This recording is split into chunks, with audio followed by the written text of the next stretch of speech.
আসসালামু আলাইকুম প্রিয় মালয়েশিয়ান প্রবাসী ভাই বোনেরা, দেশ ও দেশের বাইরে যে যেখান থেকে এই মুহূর্তে মালয়েশিয়া আপডেট নিউজ টুডে চ্যানেলের সঙ্গে যুক্ত রয়েছেন, আপনাদের সবাইকে স্বাগত জানাচ্ছি। আজকে আপনাদেরকে কিছু কথা বলতে চাই, সেটা হচ্ছে হাস্যকর একটি বিষয়। সেটা কি জানেন? আমি আমি জানতাম যে এমনটা হবে, এটা সবাই জানতো, কিন্তু হয়েছে কি, আমরা আহ, নিজের পায়ে নিজে কুড়াল মেরে দিয়েছি। কেমন?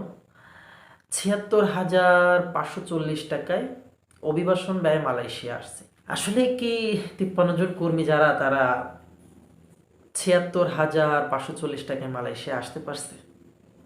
এটা তো আমার মনে হয় আসতে পারি নাই। তাদেরকে শিখিয়ে দেওয়া হয়েছে, শিখিয়ে দেওয়া বলি তারা সেখানে উপস্থাপন করেছে, এবং বারবারই কিন্তু একটাই কথা বলেছে, আমরা দেখেছি। সেটা কি? সেটা হচ্ছে মাননীয় প্রধানমন্ত্রীকে অসংখ্য ধন্যবাদ, তিনি খুব তাড়াতাড়ি আমাদেরকে মালয়েশিয়া যাওয়ার ব্যবস্থা করে দিয়েছেন, এবং মন্ত্রণালয়ের আরও অন্যান্য কর্মকর্তা তাদেরকেও অনেক শুভেচ্ছা এবং ভালোবাসা জানিয়েছেন যে খুব তাড়াতাড়ি তারা মালয়েশিয়ার শ্রম বাজারটি উন্মুক্ত করে তাদেরকে পাঠানোর ব্যবস্থা করেছেন। ঠিক আছে, এ কথাটা তারা বলছে, সব ঠিক আছে, অনেক সুন্দর কথা বলেছেন, শিখিয়ে দেওয়া বলি তারা বলেছেন, কিন্তু কথা হচ্ছে যে কস্টটা, যে টাকাটা দিয়ে তারা আসছে, যে শিখিয়ে দেওয়া বলিটা তারা বলছে, আসলে কি এইটাকে মালয়েশিয়া আসতে পারছে?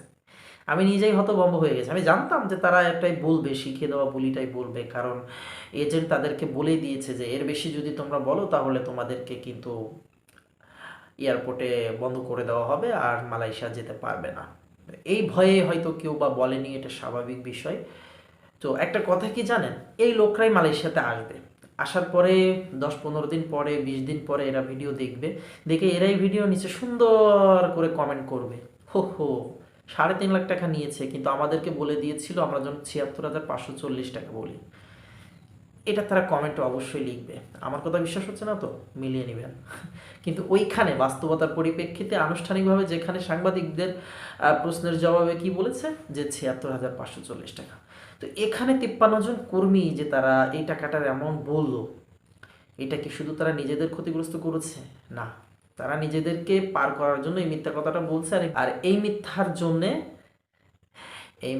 জন্যে যদি 5 লাখ কর্মী মালয়েশিয়াতে আসে, তো 5 লাখ কর্মী কিন্তু বিপদে পড়েছে, কারণ তাদেরকেও আসতে হবে অতিরিক্ত ব্যয় দিয়ে, এবং বলার সময় কিন্তু তাদেরকেও অল্প টাকায় বলতে হবে।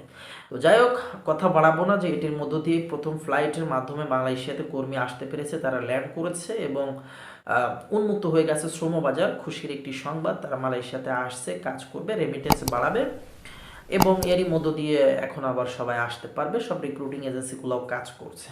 তো যাই হোক, ভালো থাকবেন সবাই, আল্লাহ হাফেজ।